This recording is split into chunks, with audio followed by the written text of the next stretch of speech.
Arrogant rich woman forces young black waitress to play violin to humiliate her, but her talent shocks everyone.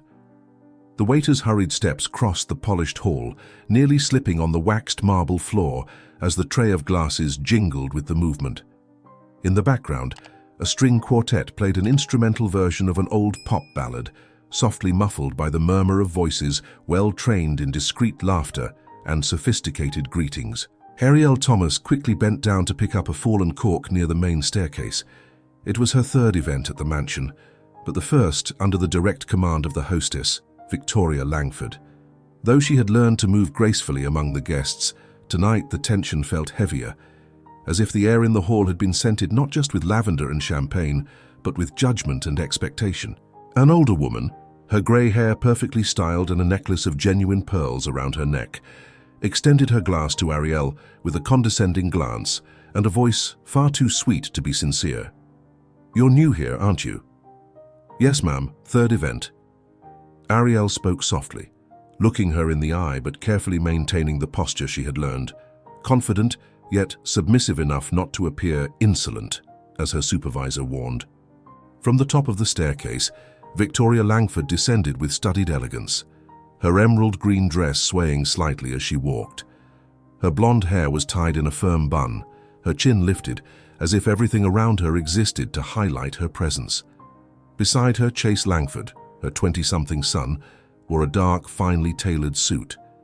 His broad shoulders, carefully bored expression and distracted gaze revealed a young man used to being the center of attention without having done much to earn it. Victoria paused midway down the stairs, surveying the hall. Men in suits toasted with restrained laughter. Women vied for the attention of CEOs with clever comments masked as subtle charm. She nodded slightly to one or another, but her gaze landed for a moment on Ariel. She assessed her as if evaluating a vase placed out of position.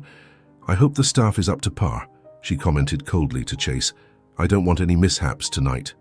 "They always seem the same," he murmured, swirling the wine in his glass. "And they all act the same too." In the hall, guests began to form small conversation circles. One of them, William Hargrove, a billionaire in the energy sector and close friend of the Langford family, was speaking too loudly for high society standards, ensuring many heard his critique. The problem with these young artists today is they think emotion makes up for technique. You see Victoria's son there? The kid's been playing since he was little, but honestly, he's got no soul. Victoria, already near the group, overheard and forced a tense smile. "Chase is a dedicated musician. He just hasn't found the right tone yet," she replied, her gaze briefly freezing. Ariel passed by with her tray, accidentally catching part of the conversation, when one of the guests, Mrs. Dorothy Lane, a retired classical music critic, commented beside her, "Music with soul. These days you'll only find that in churches, maybe, or in the back alleys of Harlem." Ariel responded without thinking, a sincere reflex. "I learned to play at my grandmother's church. Violin." Dorothy smiled, surprised. "Really? Violin? That's rare. Do you still play?" "From time to time, yes, ma'am. Just for pleasure." Victoria's voice cut into the conversation like a blade. "Oh, so we have a violinist among us?" All eyes turned. Ariel felt her spine stiffen. She stood up straight, eyes fixed on Victoria, who approached with an air that hovered between praise and disdain. "And why don't you grace us with a performance? It would be a charming addition to the evening, wouldn't you agree, William?" William smiled, amused, slowly turning his glass. "That would be unexpected." Ariel swallowed hard. The room seemed to narrow around her. "Mrs. Langford, I didn't bring my instrument, but there's a violin over there with the house musicians. I'm sure they wouldn't mind lending it for a moment." Victoria smiled. But what was in her eyes wasn't kindness. It was something darker, almost like pleasure in placing someone on display. Chase crossed his arms, already anticipating a disaster. Ariel stood still. Every part of her wanted to say no. But the whole room was watching. If she declined, she'd be labeled arrogant. If she accepted, she knew she'd become a spectacle. A young black woman trying to prove something in front of the Southern elite. Before she could decide, The band's conductor, a man with a grey beard and kind eyes, appeared holding the violin. "If you'd like, I can tune it for you."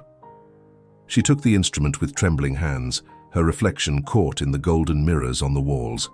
The background music stopped. Conversations fell silent. Victoria returned to the center of the hall, lightly tapping her glass with a silver spoon. "Silence, please. A musical surprise from our talented—" "Ariel, is that right?" "Yes, ma'am. Ariel Thomas." "Very well, let's hear her." The entire hall seemed to hold its breath. Ariel placed the violin on her shoulder, gripped the bow, and closed her eyes. Inside, she remembered Sunday services, her grandmother's voice saying, "When you play, play with what you feel, not with what others expect."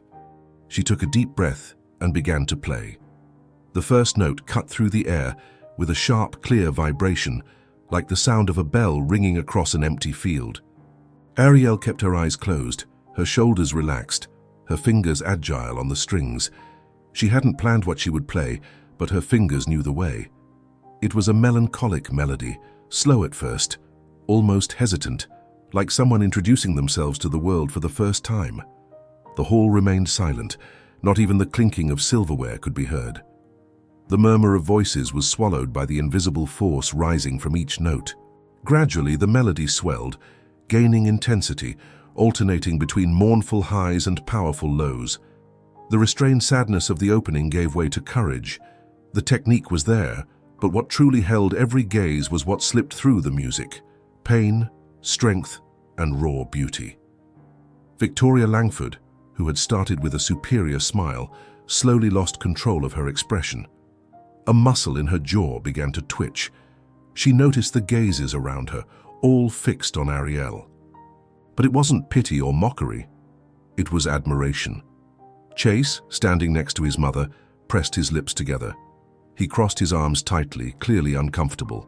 His jaw clenched, his eyes locked on Ariel's hands with open envy. Ariel's performance held something he had never been able to reach, despite years of lessons, workshops, and hired mentors. She played with soul, a soul he didn't possess. Ariel, meanwhile, was somewhere else entirely. She saw no one. Every movement of the bow was a memory, every vibrato a recollection of something she carried in her chest. Her mother's exhaustion after work, the proud eyes of the pastor when she played alone at the pulpit, the quiet loneliness of secret rehearsals in the basement, and now, the weight of 1,000 eyes waiting for her to fail. The music burst into a fast section, flawlessly executed, and the audience held its breath. A couple exchanged impressed glances. An older man, CEO of an investment firm, leaned forward. Discreet tears welled in the eyes of retired critic Dorothy Lane. Then, with a soft and controlled cadence, Ariel brought the piece to a close. The final chord lingered in the air for a second, as if the entire hall were bowing to the echo of what had just happened. She opened her eyes. The applause came, but not right away. First, there was a full second of absolute silence, the kind of silence that doesn't come from the absence of sound, but from the presence of something no one can explain. Then came the clapping. Some polite, some enthusiastic, others hesitant, as if unsure whether it was appropriate to applaud something so real. Victoria held her posture. She forced a smile, but her expression was hard, cold. There was no trace of praise, only the realization that control had slipped through her fingers. Ariel returned the violin to the band's conductor with a slight nod. She didn't bow. She didn't offer false modesty. She simply resumed walking among the guests as if nothing had happened. She already knew what was coming. Empty smiles, forced pats on the back, comments pretending to be surprised and admiring, when what they really felt was discomfort. And she was right. "Incredible," said one of the guests, a heavy-set banker with white hair, in a tone that sounded more like a social obligation than genuine admiration. "Who would have thought?" murmured a blonde woman in a gold dress, trying to sound impressed but visibly shaken. "Where did you learn to play like that?" asked another man, tall and visibly unsettled. Ariel answered with a brief smile. "By myself, at home, in church." Victoria crossed the hall, approaching slowly, as if every step was calculated. Her eyes seemed to look through Ariel, not at her. She came close enough that only the waitress could hear. That was unexpected, almost rude. Ariel looked up. She said nothing, but the silence between them was thick with tension. An employee shouldn't step beyond her boundaries. Remember, you're here to serve, not to show off. You asked me to play. I was just following instructions. The reply was calm but firm. Victoria narrowed her eyes. Chase appeared behind his mother, as if drawn by the tension in the air. "She thinks she's an artist now?" he muttered, just low enough for his mother to hear, but looking straight at Ariel. "Don't worry, son," Victoria replied, eyes still fixed on the waitress. "This will be taken care of." Later that night, near the end of the party, Ariel was called to the back, near the catering area. A staff member handed her a printed notice with a formal explanation of her dismissal. "Conduct incompatible with expected standards," she read quietly before folding the paper. She knew it wasn't about conduct. It was about wounded pride. Ariel hadn't failed as they expected. She had triumphed, and that was unacceptable for those who needed to control every narrative. She grabbed her bag, put on her headphones, and left the mansion with steady steps. Outside, under the dim glow of the street lamps, the soft sound of her music still danced in her mind. She no longer had that job, but for the first time, she felt something had shifted. She didn't know it yet. But someone in that audience hadn't just listened. They had understood, and they were about to make an offer that would change everything. The taxi's wheels glided over the flat stone driveway as Ariel stared into the rearview mirror, watching Victoria Langford's mansion disappear beneath the glow of the magnolia trees. The house faded, but the restrained applause still echoed in her mind like a memory impossible to erase. The driver, a man with a scruffy beard and a wrinkled shirt, glanced at her through the mirror. "Gala event, huh? Folks with too much money and not enough heart." Ariel gave a faint smile but didn't respond. She preferred the silence, preferred to hear her own breath. She'd been fired for something that wasn't a mistake, and yet a quiet peace settled in her chest, maybe for the first time in months. When the taxi pulled up in front of the modest building where she lived, she thanked the driver softly, paid the fare, and climbed the narrow stairs to the second floor. She opened the door carefully so as not to wake her mother, who slept in the next room with the soft hum of a fan, blending into the wheeze of someone who's battled asthma for years. She dropped her bag on the couch and walked to the little table in the corner of the living room where her old violin rested, the one she used at church, the one no one else saw. She ran her fingers across the strings without playing a note.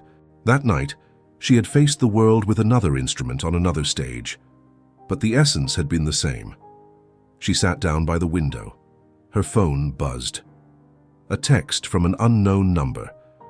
"Your talent is rare. I'd like to talk." Marcus Reynolds. She stared at the name for a moment, trying to place it. After a few seconds, the memory surfaced.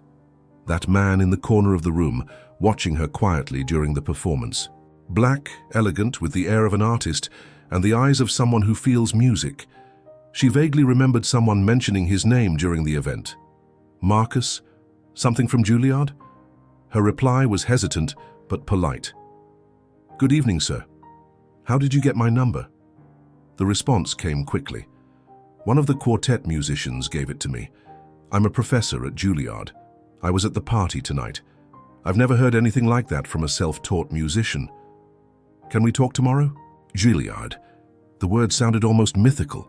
Ariel typed and erased her reply 3 times. When she finally sent it, it was simple. "Yes, we can. What time?" The next morning, she woke before sunrise, like she always did.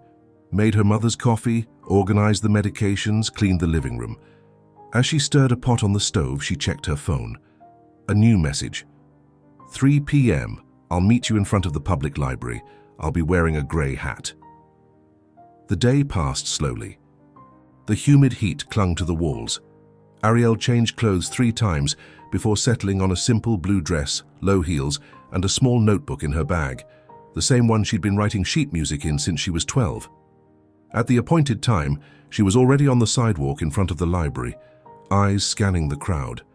When she spotted the gray hat, she knew it was him. Marcus Reynolds didn't need to introduce himself. He stood out even among strangers. Tall, dark-skinned, a well-cut suit, a commanding presence. He didn't smile easily, but when he did, it was like he was holding a truth he'd only reveal if it was truly worth it. "Mr. Reynolds?" "Ariel Thomas?" he replied, his voice deep, firm and warm. He shook her hand like a man who respects, never measures. "I'm glad you came." They sat on a bench under the shade of an oak tree. He pulled a notepad from his briefcase and opened it to a page filled with handwritten notes. "I'll be direct. I watched you last night. I've heard talented young musicians before, but what you did wasn't just technique. It was instinct, emotion. That's something you don't always learn, even at Juilliard." Ariel stayed quiet for a moment. She wanted to believe him. Truly, she did. But she'd heard beautiful words before, words that meant nothing. "And what are you offering?" "A private audition, with me. And if all goes well, a recommendation for a full scholarship. Housing, meals, everything. You won't have to pay a thing. All I ask is that you commit like you've never committed before." She felt the world tilt slightly. "You're sure about this?" "Are you?" he shot back. Ariel took a deep breath. The answer wasn't simple.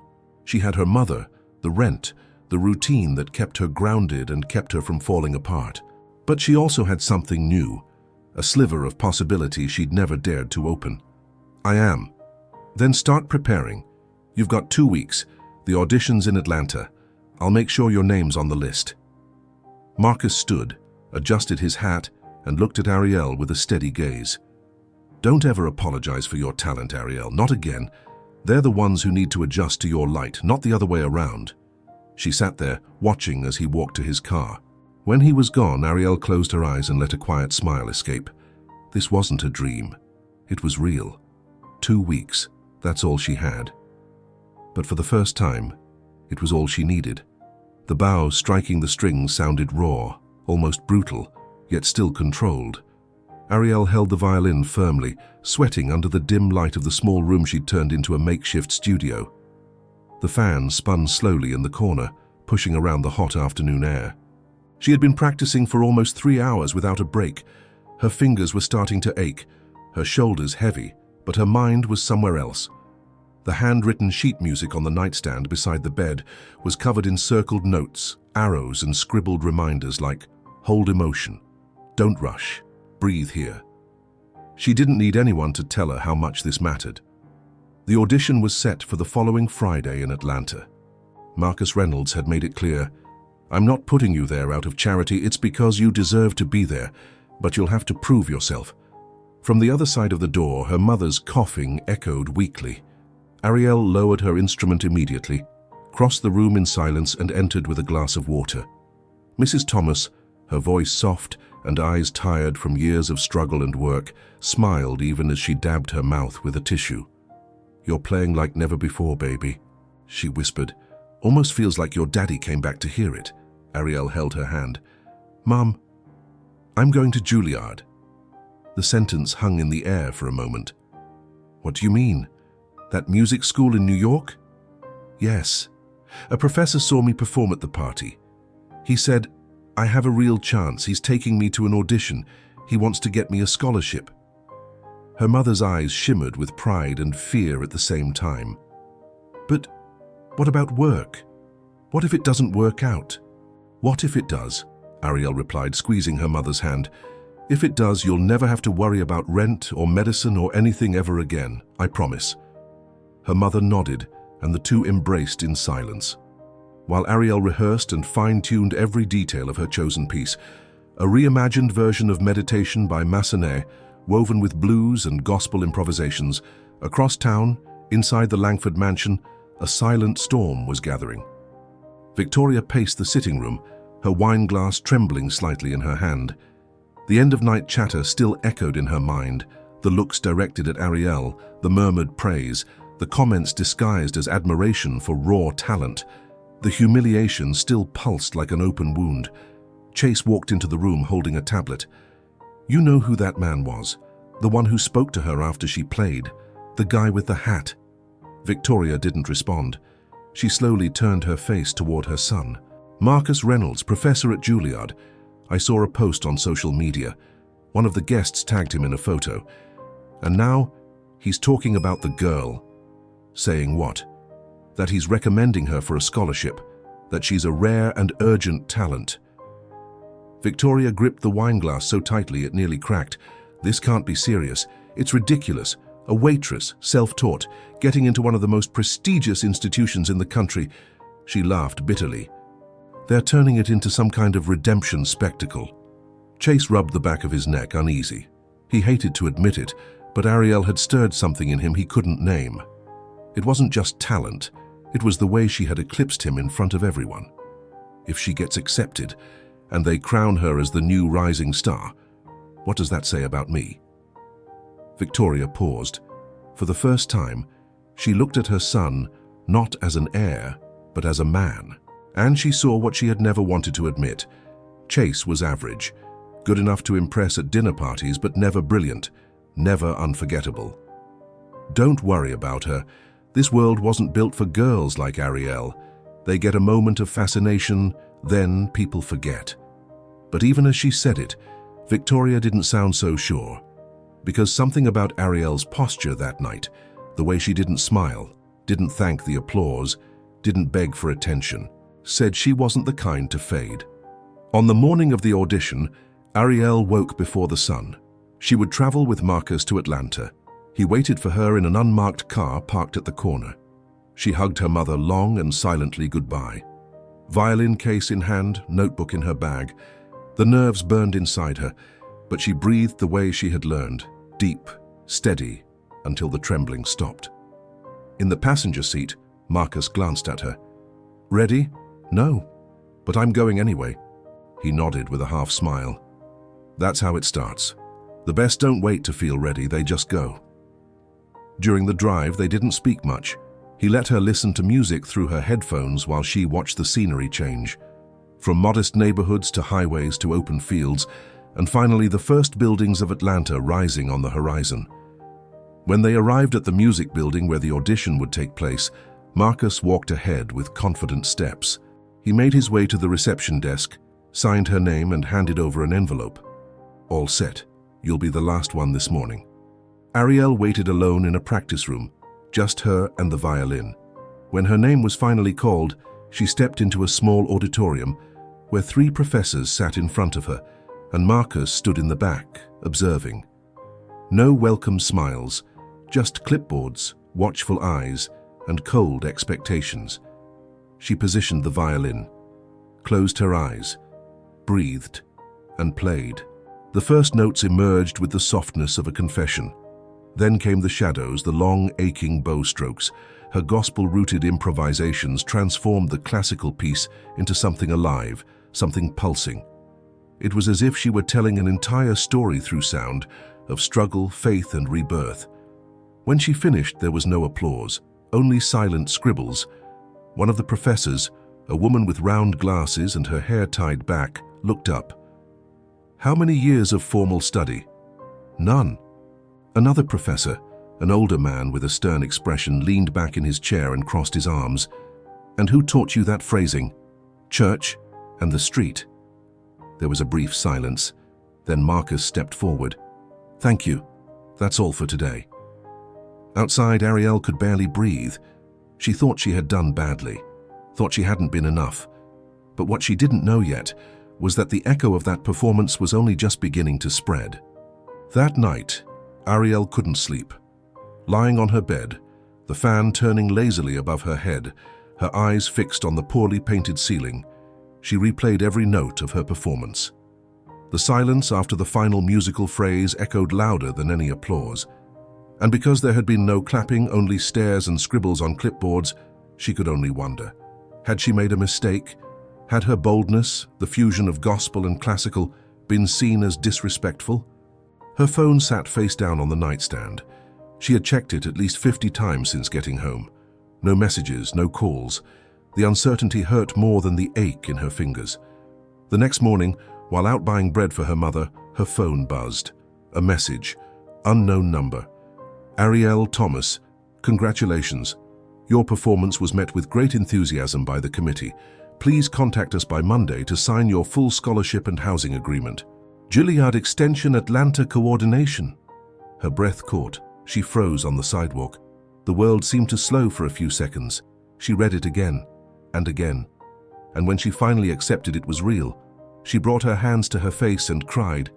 Right there, surrounded by the noise of buses, hurried strangers and the smell of bakery grease. Ariel ran back home, flew up the stairs, burst through the door, and called for her mother. "Mom! Mom!" Celine stepped out of the bedroom with a startled look, her robe slipping off one shoulder. Ariel grabbed her shoulders tightly, her eyes overflowing. "They accepted me. They accepted me, Mom. Everything's covered. Scholarship, housing. I'm going to New York." For a moment, Celine didn't seem to believe it. She stood there, mouth slightly open, as if searching for breath. Then her knees gave out, and she sat on the couch with her hands over her mouth. Tears came slowly. "Jaisa did it, baby, you did it. We did it, Mom. You held everything together for so long. I'm going to give it all back, I promise." They held each other for a long time, saying nothing more. There was no need. The truth had already been spoken, with strings, notes, courage, and soul. Across town, in the stifling interior of the Langford mansion, Victoria held yesterday's newspaper in trembling hands. On the culture page, a small column by a music critic spoke of the emergence of a singular promise, discovered in the most unlikely place, a young black waitress, now selected for a full scholarship to Juilliard. Chase passed behind his mother and stopped when he noticed the article. "They're already sensationalizing it," Victoria replied without lifting her eyes from the paper. "They're giving her exactly what she wants. A story, a narrative. The humble, brilliant heroine facing off against the cruel, privileged elite." Chase scoffed but didn't comment. Deep down, he felt a kind of pain he couldn't name, a persistent unease since that night. Ariel had done what he never could, stood out without a last name, an international resume, or private lessons with the best. Victoria folded the paper sharply and tossed it on the table. They'll figure it out. They'll realize raw talent isn't enough. That kind of brilliance that flares up out of nowhere, it fades just as fast. Maybe she's just better," Chase said. His words hung in the air like a slap. Victoria turned away, trying to hide the crack in her composure. Her son stared at her with a look that mixed anger and resignation. "If she goes there and kills it, will they stop comparing me to her?" Victoria didn't answer. She simply turned and climbed the stairs. 15 days later, Ariel boarded a bus bound for her new life. 2 suitcases, one with clothes, the other with her violin and notebooks, and a heart pounding harder than ever. Marcus waited for her at the arrival station, smiling, this time wearing a plain cap and a backpack slung over one shoulder. "Welcome to New York. Thank you for bringing me here. I only opened the door. You walked through it. Now, make it count." And she would. But deep down she knew her talent was no longer a secret, and for people like Victoria Langford that was a living threat. Ariel could hardly imagine that her journey at Juilliard wouldn't just be a story of rising, but one of resistance. Because to shine in a world built to dim your light is the greatest act of courage there is. Ariel's boots tapped lightly on the polished marble of Juilliard's main entrance. The high ceiling reflected the cool light of the overcast morning, and the sound of students chatting in different languages, laughing, tuning instruments, filled the space like a living symphony. She paused for a second, looked up, and took a deep breath. A mix of reverence and nerves tightened her stomach. On her arm, the violin case. On her back, a worn backpack holding her old music notebook and a single performance outfit. In her pocket, the official acceptance letter, signed by the dean and stamped by the Juilliard School of Music. A receptionist guided her down a hallway to the dorms. The room was simple: 2 beds, 1 desk, a window overlooking the school's inner courtyard. She didn't yet know who her roommate would be, but she didn't care. Being there was already more than she'd ever expected from life just a few months ago. As she unpacked her suitcase, her phone buzzed. A message from Marcus. "Inaugural class today at 1 p.m, room 3B. Bring your violin and be ready." Be ready. The words echoed like both a challenge and a summons. Ariel tied her hair back tightly, buttoned her shirt, and looked at her reflection in the mirror. No longer the sweaty waitress holding a tray. She was now a student at one of the most demanding schools in the world. In room 3B, 20 string students gathered. Mostly white, upright posture, spotless clothes, neatly styled hair, eyes that seemed to measure everything around them. Marcus was already at the front of the room when Ariel entered. She walked quietly to a corner and sat down, assembling her violin with precision. "Ladies and gentlemen," Marcus began, his voice calm but commanding, "welcome to advanced musical interpretation. Here, you'll learn to undo what you think you know. Technique without soul is noise. Soul without technique is noise with emotion. What we want is music, truth, essence." He walked between the rows of students, eyes sharp. "We'll begin with a volunteer performance. Who wants to go first?" Silence fell like a stone. Some looked away, others adjusted their strings as an excuse. Then a voice rose from the back. "I will." It was Sophie Elman, daughter of a world-renowned pianist. Blonde, delicate features, and an already extensive resume at just 21. Sophie stood and performed a section of Beethoven with almost surgical precision. It was beautiful, flawless, but cold. Marcus thanked her, but offered no comment. He simply said, "Ariel Thomas?" All heads turned. She nodded, stood, and walked to the center of the room with her violin. Her hands didn't shake. Not anymore. Sophie's gaze pressed into her back, along with others. Ariel knew what they were waiting for. A mistake. A flat note. Anything to confirm what they thought, that she was a diversity pick, not a real musician. But Ariel just closed her eyes and played. She chose a simple piece, Adagio for Strings by Barber. But her interpretation was unlike any other. Her sound was like a voice telling a story everyone knew but had forgotten. It wasn't perfection. It was pure emotion, stitched with courage. When she finished, the silence was different, heavier. Even Sophie for a moment seemed to swallow hard. Marcus didn't applaud. He just looked at the students and said, "That is music." At the end of class, while packing up her instrument, Sophie approached her. "Impressive. Who did you study with?" "No one. I just listened to a lot of radio and practiced at church."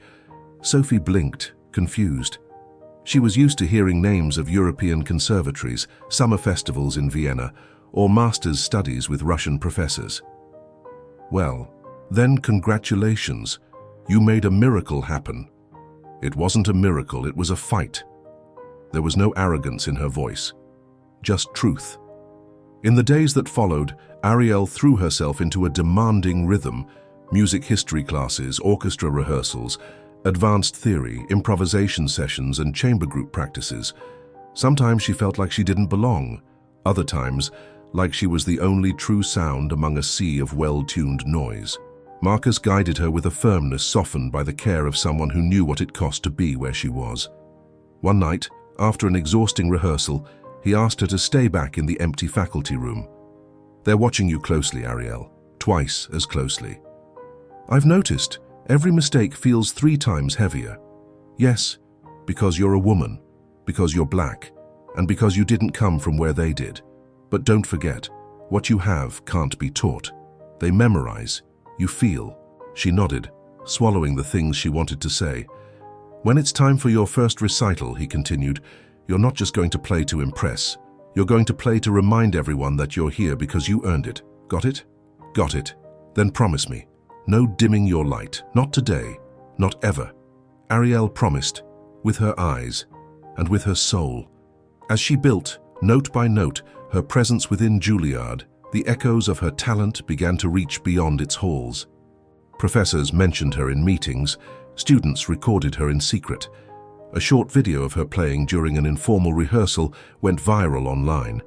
People began asking who the girl from Georgia with the symphonic sound was. And in a spacious room down south with heavy curtains and old carpet, Victoria Langford watched the video with narrowed eyes. Chase entered the room, saw his mother's face, and spoke quietly. "They're already calling her a phenomenon." Victoria didn't respond. She simply snapped the laptop shut and said, "This isn't over."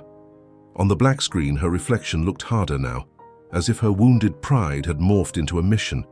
And while Ariel Thomas's name grew in the halls of music, a new chapter of resistance was taking shape, one where talent wouldn't be the only challenge. The theater was nearly full. Soft light still illuminated the audience, where guests, students, professors, and representatives from major cultural institutions quietly took their seats. Juilliard's debut recital was a long-standing tradition, but it rarely drew as much attention as it did that night. Ariel Thomas's name had spread, and where there's buzz, there are watchful eyes, ready to applaud or judge. Backstage, Ariel breathed calmly. She had a few minutes alone before being called to the stage. She wore a long black dress, simple yet elegant. Her hair was tied back in a low bun. The violin rested on her shoulder like a part of her body. No jewelry, no heavy makeup. She needed nothing but the sound she carried. Out in the audience, Marcus Reynolds sat in the front row. Beside him, two producers from a classical music label and a cultural entrepreneur from Chicago. Sophie Elman was also there, seated 3 chairs away, impeccable, her chin slightly lifted. She hadn't underestimated Ariel since that first class. She still wasn't at peace with how quickly Ariel had risen, but she couldn't deny the undeniable strength that radiated from her. Ariel's name appeared second in the official program. A ripple of whispers moved through the crowd. Even a few journalists were present, cameras discreetly positioned to capture the recital. At the back of the theater, seated in silence, were Victoria Langford and her son Chase. They hadn't been invited but used connections to get in. She sat with her legs crossed, wearing an expensive wool coat and a glassy stare. Chase kept his eyes fixed on the stage, his expression blank, a mixture of wounded pride and something he couldn't quite name. The curtain rose. Ariel walked to center stage to light applause, the kind that's polite but cautious. The audience still wasn't sure whether she was a prodigy or just a passing novelty. She bowed slightly, positioned her violin and waited for the accompanist's cue. Then the first note rang out. It was an original piece, composed by Ariel herself, based on the sound memories of her childhood. It began with a drawn-out, tense solo, evoking the lament of a black woman in an open field. Then the notes gained cadence, evoking resistance, faith, and finally, rebirth. The melody wove in echoes of old church hymns, then slipped into nearly Baroque phrases, Bach with a southern soul. It was visceral, impossible to fake. Midway through the piece, many in the audience had stopped breathing. A woman in the third row covered her mouth. A man in the back discreetly wiped his eyes with a handkerchief. Professors whispered to each other, pointing at the sheet music in their hands. But Marcus simply smiled, not out of pride, but out of recognition. This wasn't luck. It was inevitable. And at the very back, Victoria did not smile. She clutched her purse so tightly her knuckles turned white. The sound of the violin cut into her like a blade. With every note, the truth became clearer. She hadn't just underestimated Ariel, she had tried to erase her, and failed. Chase, meanwhile, seemed entranced. He stared at the stage as if seeing something he'd never seen before. Maybe out of envy, maybe out of admiration, or maybe, and this hurt the most, regret. The piece ended on a clean, lingering chord, followed by a golden silence. And then, the theater erupted in applause. Not polite applause, it was loud, long, genuine. People rose to their feet. They shouted, "Bravo!" Ariel bowed respectfully, not with false modesty, but without arrogance either, as if to say, "I always knew this lived in me. I just needed the space to show it." Backstage, Marcus found her minutes later. "You did what you had to do." Was it enough? It was historic. She laughed, relieved, and for the first time in a long while allowed herself to sit, breathe, and carry nothing. In the theater lobby, guests mingled, buzzing about the performance. One of the producers turned to Marcus. "That girl. She has the kind of sound the world needs to hear. And she's just getting started." Victoria walked past them unnoticed. She moved in silence, eyes downcast. In the car, Chase finally broke the silence. "Maybe we should have supported her from the beginning." She didn't respond, not because she didn't want to, but because she couldn't. In her dorm room, Ariel kicked off her shoes, fell onto the bed, and checked her phone. 2 new messages. The first, from her mother. Saw you in the live stream. You looked like a queen. I love you, baby. The second, from an unknown number. Congratulations. Tonight, the world heard your voice. MR. She smiled, closed her eyes, and slept like someone who finally knows she doesn't have to prove anything to anyone ever again. Morning fog wrapped around New York's tall buildings with an odd calm, as if the world itself was holding its breath after the night before. In the small cafe on the corner near Juilliard, Ariel sat by the window, her violin resting on the bench beside her. She wore the same grey coat Marcus had given her during her first winter. It wasn't pretty, but it was warm, and it was hers. The barista, a Latino man with a wide smile, placed the coffee in front of her. On the house today. I saw you on the broadcast last night. You made everyone here cry. She smiled shyly. Thank you, truly. Outside, students hurried past, professors shuffled folders, and street performers tuned their instruments. But inside her, everything was quiet. For the first time in a long while, Ariel felt peace. Not peace as in silence, but peace as in the absence of fear. Her phone buzzed. An email.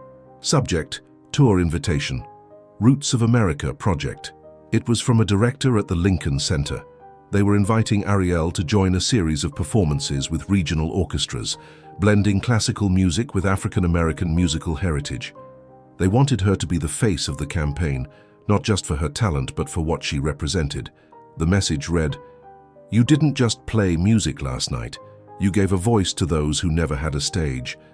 She gently lowered the phone, looked at the violin beside her, ran her fingers over the case as if touching living skin.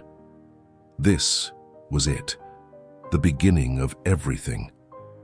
Days later, sitting in a train car on her way to the first stop of the tour, Ariel watched the scenery roll by outside the window. In her lap, her old notebook, the one filled with scribbles and musical thoughts since her teens. On one page, she reread something she had written years ago. "If my music doesn't set anyone free, not even me, maybe it's not worth it." She smiled. Now she knew it was. She knew that with every note she played, someone somewhere felt seen, heard, remembered. When she arrived at the Baltimore station, a small crowd was waiting on the platform. Public school students, art teachers, young black musicians holding handmade signs with her name. One of them, a girl around 12, stepped forward with shining eyes. "Is it true you taught yourself?"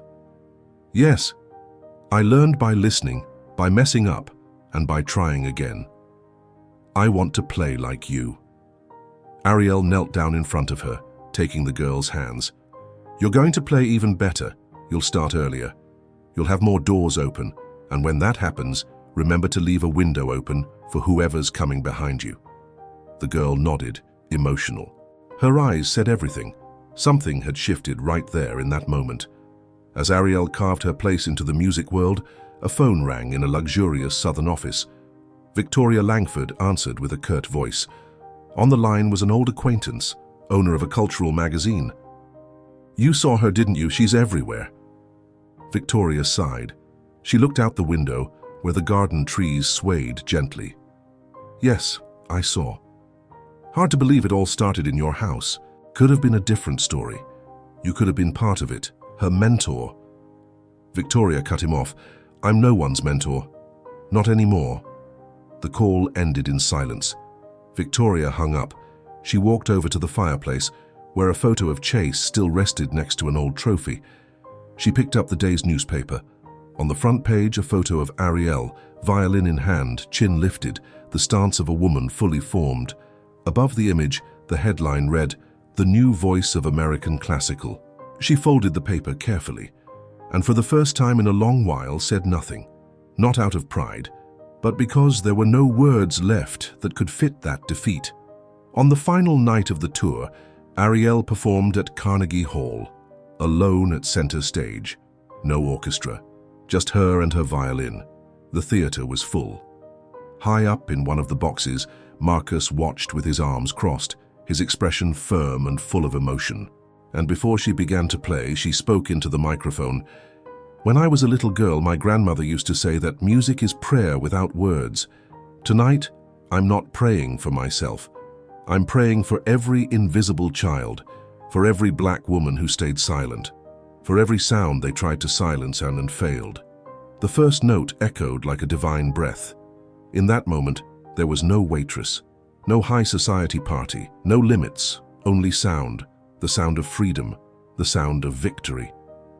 The sound of someone born to be heard and who will never be silenced again.